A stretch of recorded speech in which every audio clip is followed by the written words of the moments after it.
नमस्कार दोस्तों। Spectrum IAS के चैनल में आप सभी का स्वागत है। स्पेक्ट्रम आईएएस के द्वारा लगातार करंट अफेयर्स कराया जा रहा है और सारी की सारी क्लासेस कंडक्ट कराई जा रही है। आप सभी को मैं आपको बता देता हूं करंट अफेयर्स से पढ़ने का नज़रिया कैसा है।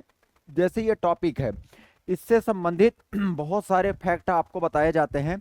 आपको उसी दिशा में काम करना है ताकि आपका व्यवस्थित तरीके से सारी की सारी चीज़ होती चली जाए, ताकि आप बहुत अच्छा कर पाएँ सारी की सारी चीज़ें। तो हम लोग उसी अंदाज में उसी तरह व्यवस्थित तरीके से सारी की सारी चीज़ कर रहे हैं।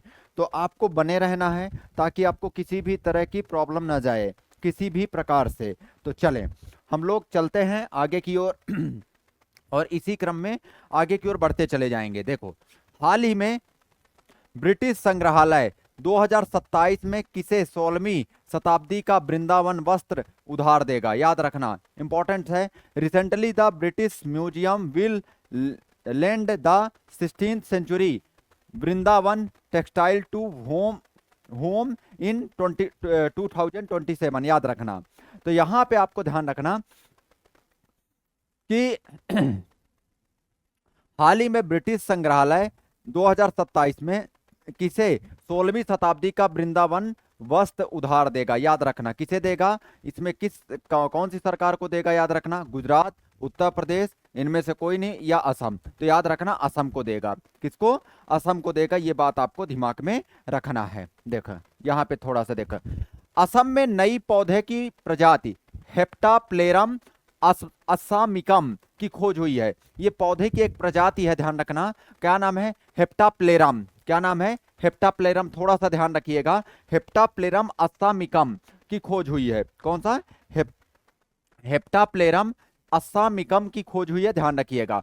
असम सरकार ने विदेश में नौकरी की इच्छुक युवाओं के लिए विदेशी भाषा कौशल योजना शुरू किया है। कौन सा? विदेशी भाषा कौशल योजना शुरू किया है। ये बात आपको ध्यान रखना, ये पॉइंट आपको विशेष रूप से दिमाग में रखना है। ठीक है। तो असम सरकार ने, किसने? असम सरकार ने विदेश में नौकरी के इच्छुक युवाओं के लिए विदेशी भाषा कौशल योजना शुरू किया है। कौन सा? विदेशी भाषा कौशल योजना शुरू किया है। ये बात आपको ध्यान रखना है। ये सारे के सारे पॉइंट को आपको ध्यान रखना। तो असम में नई पौधे की प्रजाति कौन सी है? हेप्टाप्लेरम अस्सामिकम की खोज हुई है। ये बात आपको याद रखना। असम सरकार ने विदेश में नौकरी के इच्छुक युवाओं के लिए विदेशी भाषा कौशल योजना भी शुरू की है। ये बात आपको ध्यान रखना है। असम सरकार ने डेयरी क्षेत्र को बढ़ावा देने के लिए दूध सब्सिडी योजना, इंपॉर्टेंट है, दूध सब्सिडी योजना किसने शुरू किया है? असम सरकार ने। किसने? असम सरकार ने दूध सब्सिडी योजना भी शुरू किया है। ये बात आपको ध्यान रखना है। कौन सी? असम सरकार ने दूध सब्सिडी योजना शुरू किया है, ध्यान रखिएगा। असम के गुवाहाटी के पास सोनापुरम में भारत के पहले एक्वाटेक पार्क का उद्घाटन किया गया। भारत के पहले एक्वाटेक पार्क का उद्घाटन किया गया है, याद रखिएगा, असम के गुवाहाटी के पास। कहां पे? असम के गुवाहाटी के पास भारत के पहले एक्वाटेक पार्क का उद्घाटन किया गया है। ये बात आपको ध्यान रखना है। ये सारे के सारे पॉइंट को आपको ध्यान रखना है। असम सरकार ने स्वदेशी बिल मेटल उद्योग को बढ़ावा देने के लिए एसजीएसटी प्रतिपूर्ण योजना का शुभारंभ किया है। इंपॉर्टेंट है, मतलब कुल मिला के स्वदेशी बिल मेटल उद्योग को बढ़ावा देने के लिए एसजीएसटी प्रतिपूर्ण योजना को शुरू किया है। अंबुबाची मेला बहुत इंपॉर्टेंट, ये प्रश्न पूछा। आ से अंबुबाची, आ से असम, आ से अंबुबाची, आ से असम। अंबुबाची मेला याद रखना कहाँ पे? असम में मनाया जाएगा। कहाँ पे? असम में। असम सरकार ने ट्रांस समुदाय के लिए ओबीसी दर्जा और आंगनबाड़ी कार्यकर्ताओं के लिए घोषणा की है। मतलब यहाँ पे असम सरकार ने ट्रांस समुदाय के लिए ओबीसी दर्जा दिया है। ट्रांस समुदाय के लिए कौन सा दर्जा दिया है? याद रखिएगा, ओबीसी दर्जा दिया है। ये बात आपको दिमाग में रखना है। ये सारे के सारे पॉइंट को आपको दिमाग में रखना है। तो असम सरकार ने ट्रांस समुदाय के लिए कौन सा? ओबीसी दर्जा दिया है, याद रखिएगा। कौन सा? ओबीसी दर्जा दिया है। ये बात आपको ध्यान रखना है। ये बहुत इंपॉर्टेंट पॉइंट है। ये सारे के सारे बिंदु को आपको दिमाग में रखना है। ये सारे के सारे पॉइंट को आपको दिमाग में रखना। तो असम में नई पौधे की प्रजाति याद रखना, हेप्टाप्लेरम अस्सामिकम की खोज हुई है, ध्यान रखिएगा। दूसरी चीज यहाँ पे विदेशी भाषा कौशल योजना शुरू किया गया है विदेश में नौकरियों के इच्छुक व्यक्तियों के लिए, ये ध्यान रखना है। असम सरकार ने डेयरी क्षेत्र को बढ़ावा देने के लिए दूध सब्सिडी योजना भी शुरू किया है। कौन सी योजना? दूध सब्सिडी योजना भी शुरू किया है, ये बात आपको दिमाग में रखना है। ये सारे के सारे पॉइंट को आपको ध्यान रखना है, ठीक है। ये सारे अंबुबाची मेला याद रखना असम में मनाया जाता है। असम सरकार ने ट्रांस समुदाय के लिए ओबीसी का दर्जा दिया है और आंगनबाड़ी कार्यकर्ताओं के लिए भी घोषणा किया है, ये पॉइंट आपको ध्यान रखना है। ये सारे के सारे बिंदु को आपको दिमाग में रखना है। हाल ही में भारत ने कहा पहली multi lane free flow toll प्रणाली शुरू की है, याद रखना।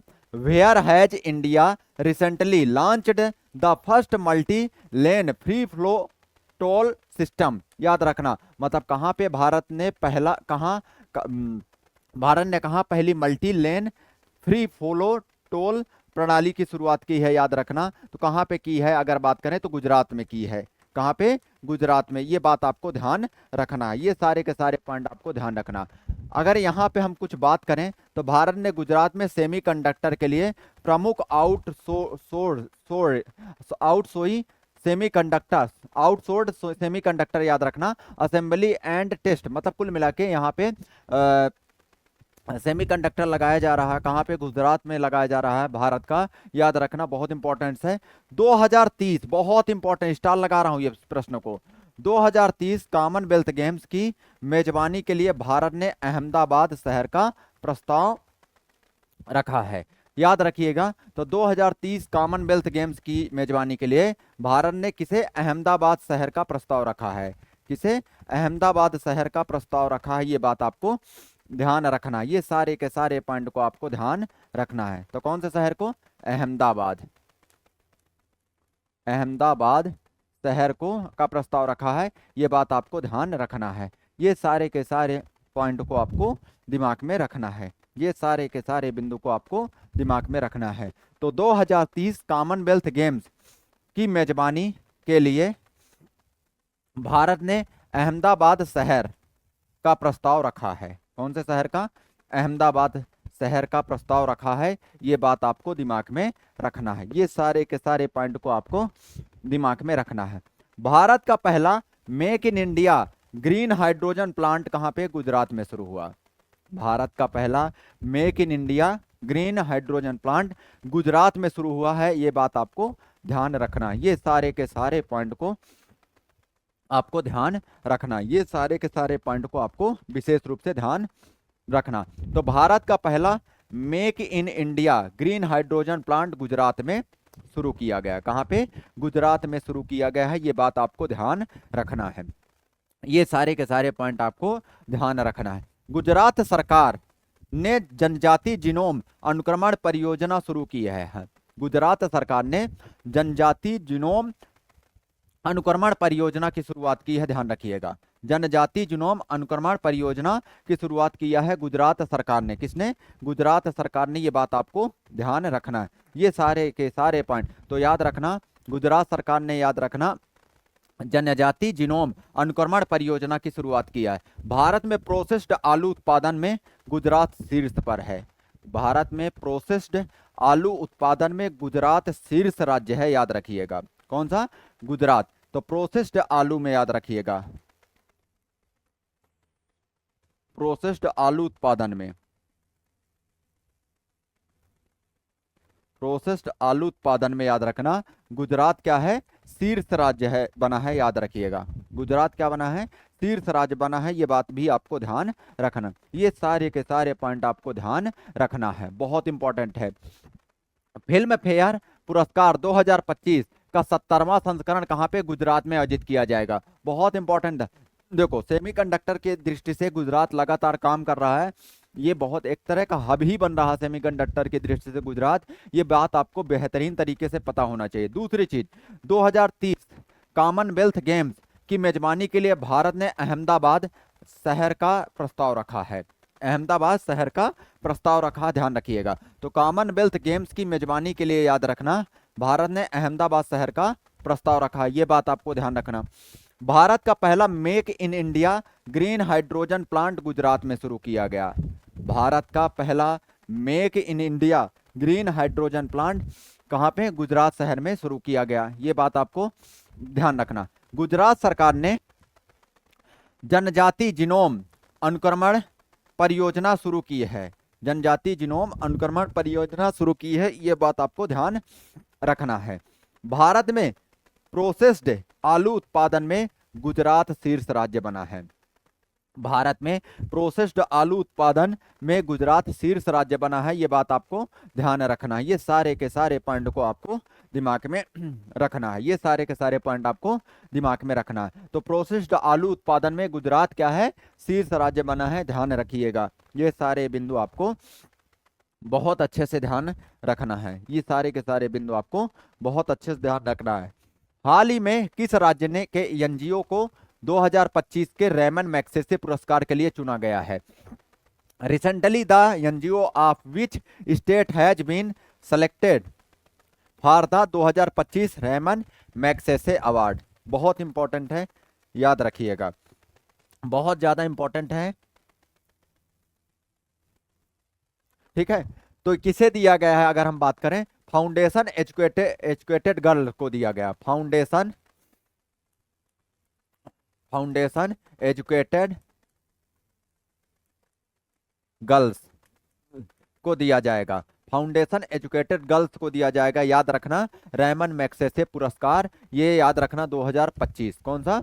2025, ये बात आपको ध्यान रखना। और ये किस सरकार को दिया गया है? राजस्थान सरकार को दिया गया है। किसे? राजस्थान सरकार को दिया गया है, ये बात आपको ध्यान रखना। तो हाल ही में याद रखना, किस राज्य के एनजीओ को 2025 के रेमन मैग्सेसे पुरस्कार से के लिए चुना गया है? याद रखना, कहाँ की सरकार को? राजस्थान की सरकार को। किसे? राजस्थान की सरकार को, याद रखिएगा। ये सारे के सारे पॉइंट आपको ध्यान रखना है। प्रेमचंद पुखरम्बम को ललित कला अकादमी पुरस्कार से सम्मानित किया गया, याद रखना। प्रेमचंद पुखरम्बम को ललित कला अकादमी पुरस्कार से सम्मानित किया गया है, ये बात आपको ध्यान रखना है। किसे? प्रेमचंद पुखरम्बम को, याद रखना, स्टार इंपॉर्टेंट है, ध्यान रखना। प्रेमचंद पुखरम्बम को ललित कला अकादमी पुरस्कार से सम्मानित किया गया है, याद रखना ये सारे के सारे। अदिति राव हैदरी को मेलबर्न में भारतीय फिल्म महोत्सव 2025 में सिनेमा में विविधता पुरस्कार से सम्मानित किया गया है, सिनेमा में विविधता पुरस्कार से सम्मानित किया गया है, ये बात आपको ध्यान रखना। ये सारे के सारे पॉइंट को आपको दिमाग में रखना है। तो प्रेमचंद, याद रखना, पुखरम्बम को ललित कला अकादमी पुरस्कार से सम्मानित किया गया है, ये बात आपको बहुत अच्छे से ध्यान रखना है। किसे? प्रेमचंद पुखरम्बम को। अदिति राव हैदरी को मेलबर्न में भारतीय फिल्म महोत्सव 2025 में सिनेमा में विविधता पुरस्कार से सम्मानित किया गया है, ये बात आपको याद रखना। बुदीमुडी पेड्डी राजू को फोटो को tribal photo of the year award 2025 मिला, मत याद रखिए, उतना इंपॉर्टेंट नहीं है। हाँ, 43वें लोकमान्य तिलक राष्ट्रीय पुरस्कार से नितिन गडकरी को सम्मानित किया गया, इंपॉर्टेंट है। तो अभी लोकमान्य तिलक जो पुरस्कार है वो नितिन गडकरी को मिला है, ये बात आपको बहुत अच्छे से ध्यान रखना है। ये पॉइंट्स को आपको बहुत अच्छे से ध्यान रखना। किसे मिला है? याद रखना, लोकमान्य तिलक राष्ट्रीय पुरस्कार, याद रखना, नितिन गडकरी को, नितिन गडकरी को मिला है, ये बात आपको ध्यान रखना। किसे? नितिन गडकरी नितिन गडकरी को याद रखना। लोकमान्य तिलक राष्ट्रीय पुरस्कार से भी सम्मानित किया गया है, लोकमान्य तिलक राष्ट्रीय पुरस्कार से भी सम्मानित किया गया है, ये बात आपको बहुत अच्छे से ध्यान रखना है। जीपी बिड़ला मेमोरियल पुरस्कार डॉक्टर वी नारायणन को सम्मानित किया गया। किसे? डॉक्टर वी नारायणन को सम्मानित किया गया, जीपी बिड़ला मेमोरियल पुरस्कार से सम्मानित किया गया। किससे? जीपी बिड़ला मेमोरियल पुरस्कार से सम्मानित किया गया है, ये बात आपको बहुत अच्छे से ध्यान रखना है, बहुत अच्छे से। जीपी बिड़ला मेमोरियल पुरस्कार, ये बहुत अच्छे से याद रखना, डॉक्टर वी नारायणन को सम्मानित किया गया। किसे? डॉक्टर वी नारायणन को सम्मानित किया गया है, ये बात आपको बहुत अच्छे से ध्यान रखना है। गीतांजलि श्री ने पेन अनुवाद पुरस्कार जीता, बहुत इंपॉर्टेंट है। पेन अनुवाद पुरस्कार किसने जीता है? गीतांजलि श्री, ये याद रखना, बहुत इंपॉर्टेंट है ये व्यक्तित्व। सहानी शाह ने ग्लोबल बेस्ट मैजिक क्रिएटर 2025 पुरस्कार जीता। तो ग्लोबल याद रखना, सहानी सहानी शाह ने ग्लोबल बेस्ट मैजिक क्रिएटर 2025 का पुरस्कार भी जीता है। तो सहानी शाह ने कौन सा पुरस्कार जीता है? ग्लोबल बेस्ट मैजिक क्रिएटर पुरस्कार, ग्लोबल बेस्ट मैजिक क्रिएटर पुरस्कार जीता है किसने? याद रखना, सहानी शाह ने। किसने?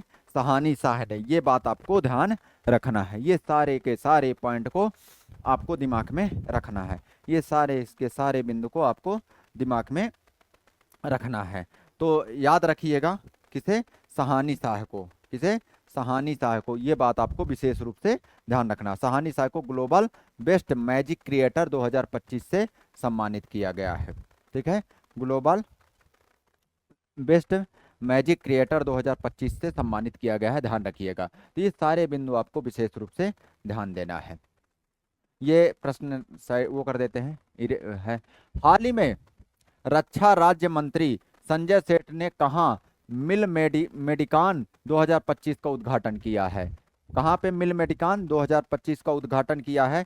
ये आपको ध्यान रखना पड़ेगा। ये सारे के सारे पॉइंट आपको ध्यान रखना है। ठीक है, ठीक है। सैन्य स्थिति में मजबूती लाने के लिए मिल मेडिकान 2025 का उद्घाटन कहाँ पे किया गया है? अगर बात करें तो हाल ही में रक्षा राज्य मंत्री कौन है?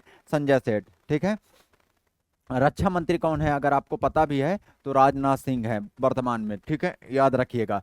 तो हाल ही में रक्षा राज्य मंत्री संजय सेठ ने कहाँ मिल मेडिकान 2025 का उद्घाटन किया है? याद रखना, कहाँ पे किया है? नई दिल्ली में। कहाँ पे? नई दिल्ली में। ये बात आपको ध्यान रखना, ये सारे के सारे पॉइंट को आपको दिमाग में रखना है। Where has minister of state for defence Sanjay Seth inaugurated mill मेडिकान 2025 recently? याद रखना, तो कहाँ पे किया है? याद रखना, नई दिल्ली में। कहाँ पे? नई दिल्ली में। ये बात भी आपको दिमाग में रखना है, ये सारे के सारे पॉइंट आपको दिमाग में रखना है, ये सारे के सारे बिंदु को आपको दिमाग में रखना है। तो हाल ही में रक्षा राज्य मंत्री संजय सेठ ने कहाँ मिल मेडिकान 2025 का उद्घाटन किया है? याद रखना, नई दिल्ली में किया है। कहाँ पे? नई दिल्ली में।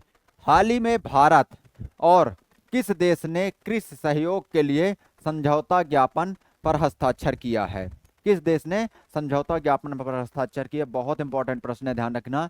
तो हाल ही में भारत और किस देश ने कृषि सहयोग के लिए समझौता ज्ञापन पर हस्ताक्षर किया है? याद रखना, किसने? भूटान ने। किसने किया है? भूटान ने। ये बात आपको ध्यान रखना है, ये सारे के सारे पॉइंट को आपको दिमाग में रखना है, ये सारे के सारे बिंदु को आपको बेहतरीन। तो हाल ही में भारत और किस देश ने कृषि सहयोग के लिए समझौता ज्ञापन पर हस्ताक्षर किया है? याद रखना, भूटान। किसने? भूटान ने किया है। ये बात भी आपको बेहतरीन तरीके से ध्यान रखना है, ये बात आपको बहुत बेहतरीन तरीके से दिमाग में रखना है। किसने किया है? भूटान ने। इंपॉर्टेंस है। तो हाल ही में भारत और किस देश के कृषि सहयोग के लिए समझौता ज्ञापन पर हस्ताक्षर हुआ है? भूटान। क्या? भूटान। ये पॉइंट आपको ध्यान रखना है। अगर हम बात करें कुछ चीजें, भारत और भूटान ने कृषि तथा संबंध क्षेत्रों विशेषकर पशुधन विकास में सहयोग गहराने के लिए एक समझौता ज्ञापन पर हस्ताक्षर किए हैं थिम्पू में। यह समझौता दोनों देशों की मजबूत द्विपक्षीय साझेदारी और खाद्य सुरक्षा, सतत कृषि और ग्रामीण विकास की साझा दृष्टि को पुनः पुष्ट करता है। तो ये सारे के सारे पॉइंट आपको ध्यान रखना। तो भारत और भूटान ने, याद रखना, कृषि तथा संबंध क्षेत्रों में विशेषकर पशुधन विकास में सहयोग के लिए ये समझौता किया है। ये बात आपको ध्यान रखना, ये सारे के सारे बात को आपको ध्यान रखना है। हाल ही में कौन IMF के एग्जीक्यूटिव डायरेक्टर बने हैं? कौन बने हैं? याद रखना, उर्जित पटेल साहब। उर्जित पटेल साहब क्या बने हैं? IMF के एग्जीक्यूटिव डायरेक्टर। IMF के एग्जीक्यूटिव डायरेक्टर कौन बने हैं? उर्जित पटेल साहब बने हैं। कौन? उर्जित पटेल साहब बने हैं। ये बात आपको ध्यान रखना, ये सारे के सारे पॉइंट को आपको दिमाग में रखना है। तो हाल ही में कौन आईएमएफ के एग्जीक्यूटिव डायरेक्टर बने हैं, याद रखना, उर्जित पटेल। कौन बने हैं? उर्जित पटेल। ये पॉइंट आपको बहुत अच्छे से ध्यान रखना है। ये सारे के सारे बिंदु को बहुत अच्छे से ही याद रखना है, ताकि आपको किसी भी तरह से समस्या ना जाए। तो याद रखना, उर्जित पटेल के संबंध में क्या याद रखना है? ये आईएमएफ के एग्जीक्यूटिव डायरेक्टर बने हैं।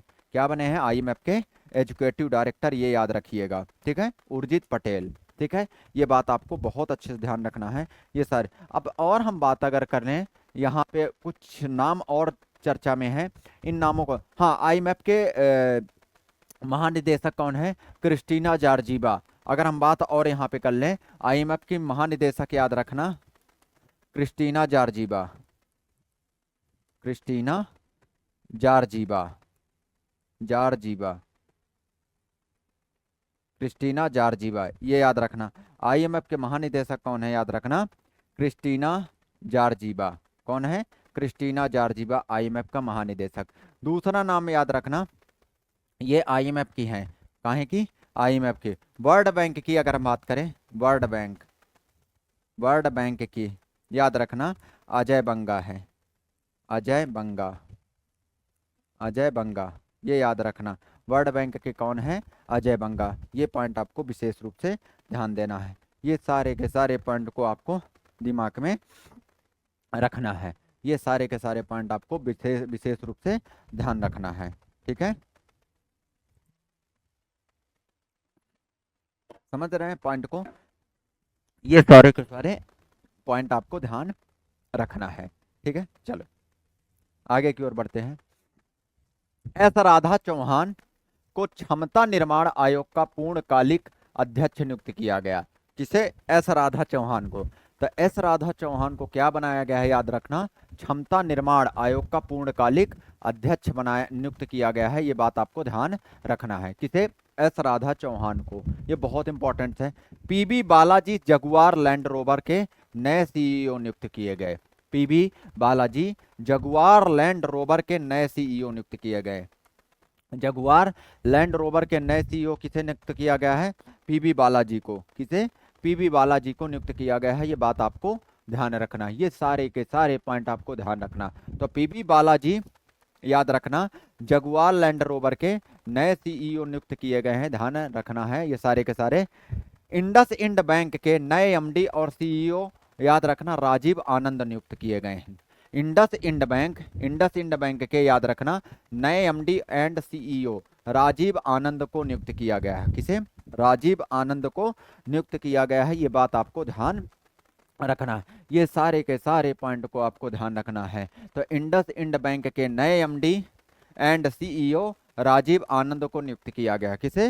राजीव आनंद को नियुक्त किया गया है। इंडस इंड बैंक के नए सीईओ और एमडी नियुक्त किए गए हैं। ये बात आपको ध्यान रखना।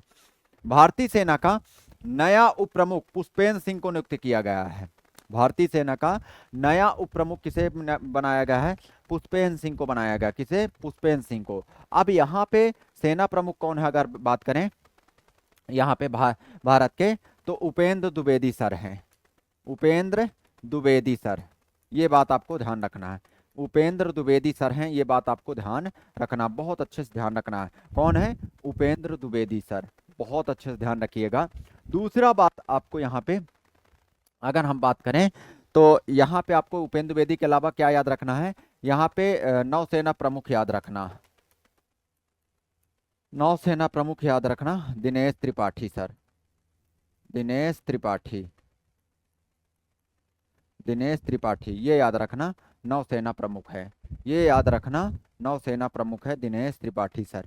ये सारे के सारे पॉइंट को आपको दिमाग में रखना है।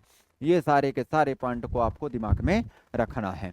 चले, डॉक्टर मयंक शर्मा ने वित्तीय सलाहकार का पदभार ग्रहण किया है। ठीक है, डॉक्टर मयंक शर्मा किसका? वित्तीय सलाहकार का पदभार ग्रहण किया है, याद रखिएगा। तो डॉक्टर मयंक शर्मा किसका? वित्तीय सलाहकार का पदभार ग्रहण किया है। ये बात आपको बहुत अच्छे से ध्यान रखना है, बहुत अच्छे से। तो डॉक्टर मयंक शर्मा ने किसका? वित्तीय सलाहकार का पदभार ग्रहण किया है। संजय वात्स्यायन ने नौसेना उप प्रमुख का पदभार ग्रहण किया है। संजय वात्सायन ने, याद रखना, नौसेना उप प्रमुख का पदभार ग्रहण किया है। किसका? नौसेना उप प्रमुख का पदभार ग्रहण किया है संजय वात्सायन। ये पॉइंट आपको ध्यान रखना है, ये सारे के सारे पॉइंट को आपको ध्यान रखना। संजय वात्स्यायन ने नौसेना उप प्रमुख का पदभार ग्रहण किया, ध्यान रखिएगा। और नौसेना प्रमुख कौन है? याद रखना, दिनेश त्रिपाठी सर है। विक्रम साराभाई अंतरिक्ष केंद्र के नए प्रमुख के रूप में राजराजन को नियुक्त किया गया। याद रखना, ए राजराजन को नियुक्त किया गया। विक्रम साराभाई अंतरिक्ष केंद्र, याद रखना, विक्रम साराभाई अंतरिक्ष केंद्र के नए प्रमुख के रूप में ए राजराजन को नियुक्त किया गया है। किसे? ए राजराजन को नियुक्त किया गया है। ये बात आपको ध्यान रखना। ये सारे के सारे पॉइंट को आपको विशेष रूप से ध्यान रखना। खालिद जमील को सीनियर पुरुष राष्ट्रीय फुटबॉल टीम का मुख्य कोच नियुक्त किया गया है। सीनियर पुरुष, याद रखना, खालिद जमील को सीनियर पुरुष राष्ट्रीय फुटबॉल टीम का मुख्य कोच नियुक्त किया गया है। याद रखना, सीनियर, बहुत इंपॉर्टेंट है, खालिद जमील को सीनियर पुरुष राष्ट्रीय फुटबॉल टीम का मुख्य कोच नियुक्त किया गया है। ये याद रखिएगा। तो मुख्य कोच कहाँ, किसे नियुक्त किया गया है? याद रखना, खालिद जमील को। किसे? खालिद जमील को सीनियर पुरुष राष्ट्रीय फुटबॉल टीम का मुख्य कोच नियुक्त किया गया है। ये बात आपको बहुत अच्छे से ध्यान रखना है। ये सारे के सारे पॉइंट को बहुत व्यवस्थित तरीके से दिमाग में रखना है, ठीक है। तो खालिद जमील को ये पॉइंट आपको ध्यान रखना है। ये सीनियर पुरुष राष्ट्रीय फुटबॉल टीम का मुख्य कोच नियुक्त किया गया है। ये बात आपको बेहतरीन तरीके से पता होनी चाहिए, ठीक है। सारे के सारे पॉइंट को आपको पता होना चाहिए। आगे देखते हैं। यहाँ पे अगला प्रश्न आपके सामने है, ये पॉइंट को ध्यान रखना है। ये सारे के सारे पॉइंट को आपको विशेष रूप से दिमाग में रखना है। चलें आगे की ओर बढ़ते हैं। इसी क्रम में देखो, संयुक्त अरब अमीरात में भारत के अगले राजदूत के रूप में किसे नियुक्त किया गया है? अगर आपको पता है तो डॉक्टर, यहाँ पे आपको पता है, याद रखना, दीपक मित्तल, ठीक है। तो क्या बनाए गए हैं? इन्हें संयुक्त अरब अमीरात में भारत के अगले राजदूत बनाए गए हैं। ध्यान रखिएगा, बहुत इंपॉर्टेंट है ये, बहुत ज्यादा इंपॉर्टेंट, ध्यान रखिएगा। हाल ही में भारत ने कहां सेमीकंडक्टर के लिए प्रमुख OSAT सुविधा शुरू किया है? और मैंने जस्ट अभी बताया था, सेमीकंडक्टर को बढ़ावा देने के लिए भारत सरकार लगातार काम कर रही है। अगर आपको पता है तो सेमीकंडक्टर को बढ़ावा देने के लिए कहाँ पे काम कर रही है? अगर आपको पता है ये सारी की सारी चीजें, तो गुजरात में। कहाँ पे? गुजरात में। ये बात आपको ध्यान रखना है। ये सारे के सारे पॉइंट आपको ध्यान रखना है। देखो यहाँ पे केंद्रीय IT मंत्री श्री अश्विनी वैष्णव और गुजरात के मुख्यमंत्री श्री भूपेंद्र पटेल ने भुज भारत की पहली पूर्ण स्तरीय outsource semiconductor assembly and test OST सुविधा का उद्घाटन, मतलब भुज में किया है। याद रखना, कुल मिला के गुजरात में किया है, ठीक है। सेमीकंडक्टर को बढ़ावा देने के लिए भारत सरकार लगातार काम कर रही है। इस बात को आपको ध्यान रखना है। सेमीकंडक्टर को बढ़ावा देने के लिए लगातार काम कर रही है भारत सरकार। ये सारे के सारे पॉइंट को आपको विशेष रूप से दिमाग में रखना है। चले आगे बढ़ते हैं। हाल ही में भारत सऊदी अरब संयुक्त सुरक्षा सहयोग समिति की 7वीं बैठक कहां पे आयोजित की गई? अगर आपको पता है तो इसका आप कमेंट बॉक्स में कमेंट उत्तर करिएगा, कोशिश करिएगा कि ये हमें सर्च करके ही करिएगा, ध्यान रखिएगा। तो हाल ही में भारत सऊदी अरब संयुक्त रक्षा सहयोग समिति की 7वीं बैठक का आयोजन कहाँ पे किया गया है? ये आप बताइएगा, कमेंट बॉक्स में कमेंट करिएगा। देखता हूं कि आप लोग पढ़ाई कर रहे हैं कि नहीं कर रहे हैं, इस बात को आपको ध्यान रखना। देखो यहाँ पे सऊदी अरब ने नुसूक उमरा सेवा शुरू की। मत याद रखो, भारत और सऊदी अरब ने समुद्री सहयोग बढ़ाने के लिए संयुक्त कार्य समूह का गठन किया। बहुत इंपॉर्टेंट, मतलब समुद्री सहयोग को बढ़ावा देने के लिए, याद रखना, बेहद इंपॉर्टेंट प्रश्न है ये, ध्यान रखिएगा। क्या भारत और सऊदी अरब ने समुद्री सहयोग बढ़ाने के लिए, कौन सा? समुद्री सहयोग बढ़ाने के लिए संयुक्त कार्य समूह का गठन किया है। कौन सा? संयुक्त कार्य समूह का गठन किया है। ये बात आपको बहुत अच्छे से ध्यान रखना है। ये सारे के सारे पॉइंट। स्लीपिंग प्रिंस के नाम से जाने जाने वाले सऊदी अरब के राजकुमार का निधन हुआ है। याद रखना, स्लीपिंग प्रिंस, कौन से? स्लीपिंग प्रिंस के नाम से जाने जाने वाले सऊदी अरब के राजकुमार का निधन हुआ है। ये बात आपको ध्यान रखना है। तो सऊदी अरब के राजकुमार का निधन हुआ है, क्या नाम है, स्लीपिंग प्रिंस के नाम से जाने जाने वाले सऊदी अरब के राजकुमार का निधन हुआ है। ठीक है। भारत ने सऊदी अरब की फर्म मादेन के साथ 5 साल का डीएपी उर्वरक समझौता किया है। ठीक है।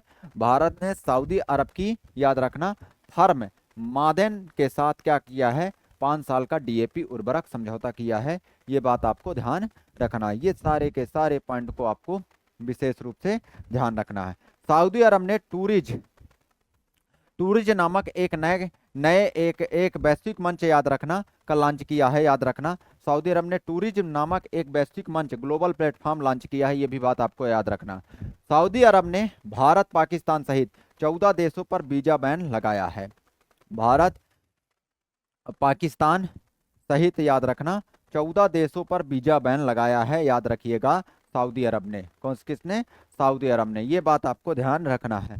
ओलंपिक ई स्पोर्ट गेम्स 2027 का आयोजन रियाद में किया गया। कहाँ पे? रियाद में किया गया। उतना इंपॉर्टेंट नहीं है, लेकिन हाँ पढ़ लीजिए कि हाँ ये ओलंपिक जुड़ा रहा है शब्द, तो ये पूछा जा सकता है। ओलंपिक ई स्पोर्ट्स गेम्स, याद रखना, तो कहाँ पे? रियाद में शुरू किया गया है। ये बात आपको ध्यान रखना है। सऊदी अरब 2034 पुरुष फीफा विश्व कप में मेजबानी करेगा। याद रखना, सऊदी अरब 2034 में क्या करेगा?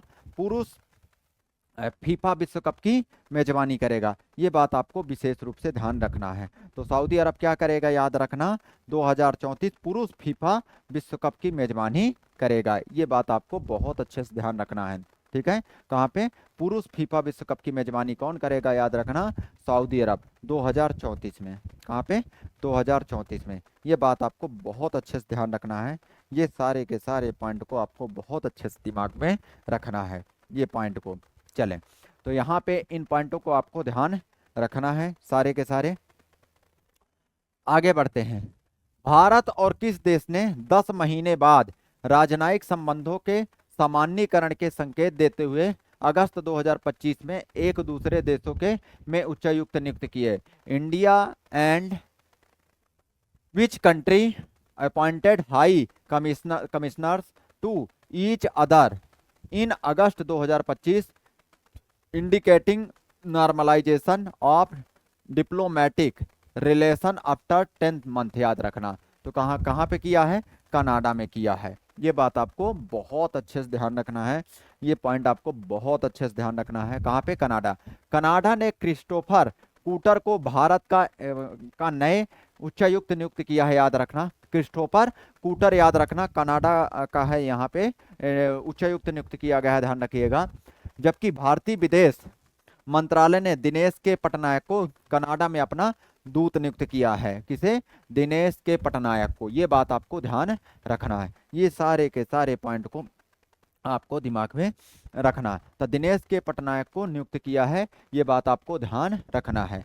भारत कनाडा के बीच अक्टूबर 2024 में खालिस्तानी नेता हरदीप सिंह निज्जर की हत्या के बाद से संबंध बिगड़ गए थे। तनाव यहां तक बढ़ा था कि दोनों देशों ने अपने अपने राजनयिकों और उच्चायुक्तों को वापस बुला लिया था। ये बात आपको ध्यान रखना है। ये सारे के सारे पॉइंट को आपको विशेष रूप से दिमाग में रखना है। ये सारे के सारे पॉइंट को आपको दिमाग में रखना है। ठीक है। तो यहाँ पे क्या याद रखना? कनाडा ने क्रिस्टोफर कूटर को भारत का नया उच्चायुक्त नियुक्त किया है। ये बात आपको ध्यान रखना है सारे के सारे। जबकि भारतीय विदेश मंत्रालय ने दिनेश के पटनायक को कनाडा में अपना दूत नियुक्त किया है। यह ध्यान रखना है सारे के सारे point.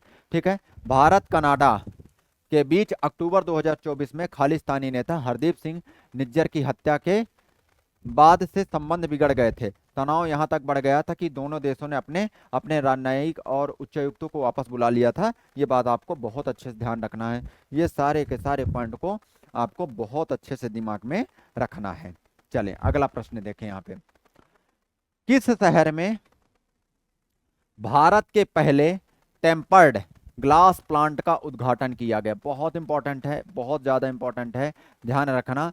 In which city India's first tempered glass plant has been inaugurated? याद रखना, तो कहाँ पे किया गया है? नोएडा। ये नोएडा कहाँ आता है? उत्तर प्रदेश में आता है। ये बात आपको ध्यान रखना। उत्तर प्रदेश में कहाँ पे याद रखना, दिल्ली से लगा हुआ है, इस बात को आपको ध्यान रखना। तो किस शहर में भारत के पहले टेम्पर्ड ग्लास प्लांट का उद्घाटन किया गया? भारत के पहले टेम्पर्ड ग्लास प्लांट का उद्घाटन किया गया है, याद रखिएगा। कहाँ पे किया गया है? नोएडा में। कहाँ पे? नोएडा में। ये बात आपको बहुत अच्छे से ध्यान रखना है, ये सारे के सारे पॉइंट को आपको बहुत अच्छे से ध्यान रखना है। कहाँ पे? नोएडा में। ये बात आपको बहुत अच्छे से ध्यान रखना। देखो यहाँ पे भारत के पहले महिला आधारित फूड हब, याद रखना, कहाँ पे? मुंबई में। भारत के पहले महिला आधारित फूड हब कहाँ बनाया गया है? याद रखना, मुंबई में। इस बात को आपको ध्यान रखना है। भारत के पहले महिला आधारित फूड हब मुंबई। भारत का पहला पशु stem cell bio bank Hyderabad में। भारत के पहला पशु स्टेम सेल बायो बैंक, याद रखना, कहाँ पे? हैदराबाद में। ये बात भी आपको ध्यान रखना। ये सारे के सारे पॉइंट आपको दिमाग में रखना है, ये सारे के सारे पॉइंट आपको ध्यान रखना। तो भारत के पहले महिला आधारित फूड हब, याद रखना, कहाँ पे? मुंबई में। ये बात आपको बहुत अच्छे से ध्यान रखना है। कहाँ पे? मुंबई में। ये बात आपको ध्यान रखना। भारत के पहले पशु स्टेम सेल बायो बैंक, याद रखना, हैदराबाद में। कहाँ पे? हैदराबाद में। सौर ऊर्जा से चलने वाली भारत की पहली विधानसभा दिल्ली। सौर ऊर्जा से चलने वाली भारत की पहली विधानसभा दिल्ली। ये बात आपको ध्यान रखना। दुनिया का सबसे बड़ा मेडिटेशन सेंटर वाराणसी। दुनिया का सबसे बड़ा मेडिटेशन सेंटर, याद रखना, वाराणसी। ये भी बात आपको ध्यान रखना। ये सारे के सारे पॉइंट को आपको ध्यान रखना। तो दुनिया का सबसे बड़ा मेडिटेशन सेंटर कहाँ पे? वाराणसी में बनाया गया, ध्यान रखिएगा। दुनिया की सबसे बड़ी ऑफिस बिल्डिंग सूरत में। दुनिया की सबसे बड़ी ऑफिस बिल्डिंग कहाँ पे? सूरत में बनाया गया है, बहुत इंपॉर्टेंट से ध्यान रखना। भारत की पहली ट्रांसमीडिया, यहाँ पे आपको याद रखना कि भारत की पहली ट्रांसमीडिया इंटरटेनमेंट सिटी अमरावती बनाया गया। भारत की पहली ट्रांसमीडिया इंटरटेनमेंट सिटी अमरावती बनाया गया, ध्यान रखिएगा। यूनेस्को सिटी ऑफ गास्ट्रोनॉमी में नामांकित लखनऊ है। यूनेस्को सिटी ऑफ गास्ट्रोनॉमी में नामांकित कौन है? लखनऊ। भारत की पहली नाइट सफारी, याद रखना, लखनऊ। भारत की पहली नाइट सफारी, याद रखना, कहाँ पे? लखनऊ में बनाया गया। भारत का पहला ई वेस्ट इको पार्क, याद रखना, दिल्ली। भारत का पहला ई वेस्ट इको पार्क, याद रखना, दिल्ली। ये बात आपको ध्यान रखना। देश की पहली सोलर सिटी, याद रखना, सांची। देश की पहली सोलर सिटी, याद रखना, सांची। इंपॉर्टेंट है, देश की पहली सोलर सिटी, याद रखना, सांची। देश की पहली traffic light free city Kota. Traffic light free city, याद रखना, कोटा। तो देश की पहली ट्रैफिक लाइट फ्री सिटी, याद रखिएगा, कोटा। ये बात आपको ध्यान रखना है। देश का पहला भिखारी मुक्त शहर, याद रखना, इंदौर। देश का पहला भिखारी मुक्त शहर, याद रखिएगा, कौन सा है? इंदौर। ये बात आपको ध्यान रखना। तो देश का पहला भिखारी मुक्त शहर कौन सा है? इंदौर। देश की पहली वेटलैंड सिटी, याद रखना, इंदौर, उदयपुर। देश की पहली वेटलैंड सिटी, याद रखना, इंदौर, उदयपुर, ध्यान रखना। भारत का पहला गोल्ड एटीएम हैदराबाद। भारत का पहला, याद रखिएगा, गोल्ड एटीएम कौन सा है? हैदराबाद। ये बहुत इंपॉर्टेंट है, ये सारे के सारे पॉइंट को आपको ध्यान रखना। तो भारत का पहला गोल्ड एटीएम, याद रखना, हैदराबाद। देश का पहला diabetes bio bank, Chennai.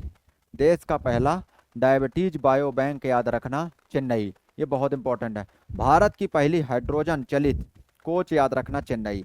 Bharat की पहली हाइड्रोजन चलित कोच, याद रखना, चेन्नई। ये सारे के सारे। देश का पहला अंडर वाटर मेट्रो, याद रखना, कोलकाता। ये बात आपको विशेष रूप से ध्यान रखना है। ये सारे के सारे पॉइंट को आपको ध्यान रखना है, ये सारे के सारे बिंदु को आपको ध्यान रखना है। आगे चलते हैं। तो यहाँ पे याद रखना ये सारे बिंदु। अगला पॉइंट यहाँ पे देखें, किस देश ने नेपाल को हराकर सैफ अंडर 17 महिला चैंपियनशिप 2025 का खिताब जीता? बहुत इंपॉर्टेंट, ध्यान रखिएगा। Who among the following defeated, याद रखना, Nepal to win the SAFF under 17 women, याद रखना, वोमेन्स। तो किसने जीता है? Who among the following defeated Nepal to win the SAFF under 17 women, याद रखना, किसने जीता है? किसने जीता है? भारत ने जीता है याद रखिएगा। किसने जीता है? भारत ने जीता है, ये बात आपको ध्यान रखना है। भारत ने भूटान के थिम्पू में के चांगलिमिथांग स्टेडियम में नेपाल को 5-0 से हराकर दक्षिण एशिया में एक बार फिर अपना दबदबा कायम किया और सैफ अंडर 17 महिला चैंपियनशिप 2025 का खिताब अपने नाम कर लिया। ये बात आपको ध्यान रखना, ठीक है। तो सैफ अंडर 17 याद रखिएगा, सैफ अंडर 17 महिला चैंपियनशिप का खिताब किसने जीता है? याद रखिएगा किसने जीता है, ये बात आपको विशेष रूप से ध्यान रखना है। ये सारे के सारे पॉइंट को आपको दिमाग में रखना है। चल आगे बढ़ते हैं। किस देश ने नेपाल को हराकर सैफ अंडर 17 महिला चैंपियनशिप 2025 का खिताब जीता? तो किसने जीता? भारत। ये मैंने बता ही चुके हैं आपको, अगर आपको पता है सारी की सारी। अब देखो यहाँ पे आपको जनसंपर्क विभाग की साइड से भी बहुत सारे प्रश्न देखने को मिलेंगे और आपको इनको तैयार करते चलना है। ग्रामीण क्षेत्रों तक पहुंच जाएगी 4G सेवाएं, याद रखना। संचार सुविधाओं का विस्तार, डिजिटल क्रांति की ओर बढ़ता मध्य प्रदेश। ध्यान रखिएगा, संचार, यहाँ पे आपको याद रखना, संचार सुविधाओं का विस्तार, क्या? संचार सुविधाओं का विस्तार, डिजिटल क्रांति की ओर बढ़ता मध्य प्रदेश। डिजिटल क्रांति की ओर बढ़ रहा है मध्य प्रदेश, याद रखना। और संचार सुविधाओं का लगातार विस्तार हो रहा है, क्या? संचार सुविधाओं का लगातार विस्तार हो रहा है, ध्यान रखिएगा ये पॉइंट। ग्रामीण क्षेत्रों तक पहुंच रही है 4G सेवाएं। प्रदेश में अब तक 1328 मोबाइल टावर संचालित, 1743 गांवों में पहुंची 4G सेवाएं। कितना? 4G सेवाएं कहाँ पहुंच गई? याद रखना, प्रदेश में अब तक 1328 मोबाइल टावर संचालित, 1743 गांवों में पहुंची 4G सेवाएं। डिजिटल भारत निधि 4G मोबाइल योजना के अंतर्गत मध्य प्रदेश डिजिटल युग की ओर अग्रसर। मध्य प्रदेश डिजिटल युग की ओर अग्रसर, ये बात आपको ध्यान रखना है। तो याद रखना यहाँ पे सारे के सारे पॉइंट। प्रदेश में अब तक 1328 मोबाइल टावर संचालित है, याद रखना। और 1743 गांवों में पहुंची 4G सेवाएं, ये बात आपको ध्यान रखना। ये सारे के सारे पॉइंट आपको ध्यान रखना है। आगे बात करें पवन ऊर्जा। पवन ऊर्जा की दृष्टि से अगर बात करें तो मध्य प्रदेश में 8वां स्थान है। पवन ऊर्जा की दृष्टि से अगर मध्य प्रदेश के संदर्भ में बात करें तो मध्य प्रदेश में कौन सा स्थान है? अगर बात करें तो 8वां स्थान है। ये बात आपको बहुत अच्छे से ध्यान रखना है।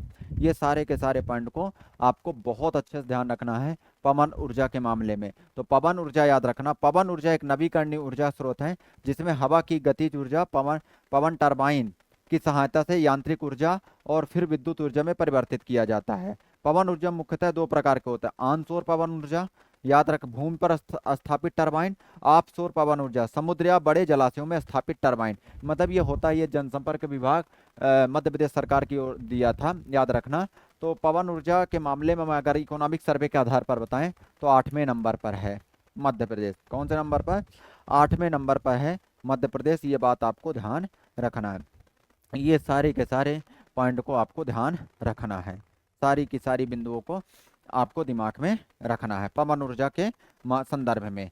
देखो, मध्य प्रदेश सरकार ने प्रक्रिया की आसान नागरिक को मिल रहा समाधान, संपदा 2.0।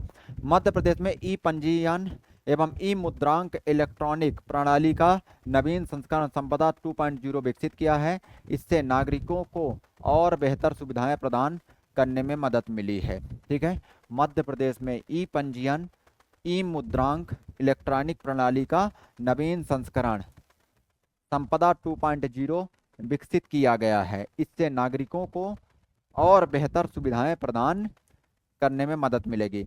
पूरी तरह से डिजिटल फेसलेस और पारदर्शी प्रणाली में बदल रही है संपत्ति पंजीकरण प्रक्रिया, ये बात आपको ध्यान रखना। अब नागरिकों के लिए संपत्ति का पंजीकरण कराना त्वरित, सुरक्षित और आसान हो गया है, ठीक है। नागरिकों का पंजीकरण याद रखना, मध्य प्रदेश सरकार में प्रक्रिया की आसान नागरिकों को मिल रही संपदा 2.0 ई पंजीयन और ई मुद्रांक इलेक्ट्रॉनिक प्रणाली का नवीन संस्करण, याद रखना। ई पंजीयन के लिए इलेक्ट्रॉनिक पंजीयन कराया जा सकता है, ये संपदा 2.0 विकसित किया गया है, ये बात आपको बहुत अच्छे से ध्यान रखना है। पीएम मित्र पार्क बहुत इंपॉर्टेंट है, ध्यान रखिएगा। ये पीएम मित्र पार्क एग्जाम में आपके पूछा जा सकता है। तो पीएम मित्र पार्क कहाँ पे? धार में बनाया जा रहा है। कहाँ पे? धार में बनाया जा रहा है, ये याद रखिएगा। कौन सा? पीएम मित्र पार्क कहाँ पे? धार में। ये बात आपको बहुत अच्छे से ध्यान रखना। तो पीएम मित्र पार्क कहाँ पे बनाया जा रहा है? धार में बनाया जा रहा है। ये बात बहुत अच्छे से ध्यान रखना है, सारे के सारे पॉइंट को आपको ध्यान रखना। तो पीएम मित्र पार्क कहाँ पे? धार में बनाया जा रहा है, ये बहुत अच्छे से ध्यान रखना। कुल प्राप्त निवेश का 12,508 करोड़ यहाँ पे दिया लगाया जा रहा है। ये सारे के सारे पॉइंट को आपको ध्यान रखना है। गुरुजन के अथक प्रयासों और समर्पण को नमन। राज्य स्तरीय शिक्षक सम्मान याद रखना। 55 लाख विद्यार्थियों को गणवेश राशि रुपए 330 करोड़ का अंतरण याद रखना। तो यहाँ पे अगर हम बात करें, मंगू भाई पटेल की बात करते हैं, राज्यपाल हैं, मुख्य अतिथि के रूप में थे। यहाँ पे शिक्षकों का सम्मान दिया गया था 5 सितंबर को। ये बात आपको ध्यान रखना। तो आज का सेशन यहीं तक रहेगा। आज का सेशन हम लोग यहीं तक करेंगे और आपको स्पेक्ट्रम आईएएस के चैनल को सब्सक्राइब कर लेना है। टेलीग्राम चैनल ये क्लासेस कंडक्ट हो रही है, ठीक है। 1 तारीख से लगातार क्लासेस चल रही है। आपको ये सारी की सारी चीज़ मिले, अनुभवी फैकल्टी के साथ गाइडेंस मिलेगा, ठीक है। ये सारी की सारी चीज़ें, माइंड मैप, चार्ट और करंट अफेयर्स आपको मिलता जाएगा, सारी की सारी चीज़ें। तो ये आपको कंटिन्यू करते चलना है, इसी क्रम में आगे की ओर बढ़ते जाएंगे। और यहाँ पे अगर हम बात करें तो ये नंबर दिया हुआ है और इस नंबर पे आप क्या कर सकते हैं? संपर्क कर सकते हैं और स्पेक्ट्रम आईएएस के चैनल को सब्सक्राइब कर सकते हैं। तो ये सारी की सारी चीज़ आपको व्यवस्थित तरीके से मिलती जा रही है। तो आप लोग बने रहिए स्पेक्ट्रम आईएएस के साथ। और लगातार आपके लिए टेस्ट सीरीज का भी आयोजन किया जा रहा है, तो आप लोग टेस्ट सीरीज में भी भागीदारी सुनिश्चित करें। तो इसी क्रम में हम लोग लगातार बने रहेंगे और व्यवस्थित तरीके से सारी की सारी चीज़ों को हम लोग करते चले जाएंगे। तो मिलते हैं नेक्स्ट क्लास में। Have a nice day. Thank you.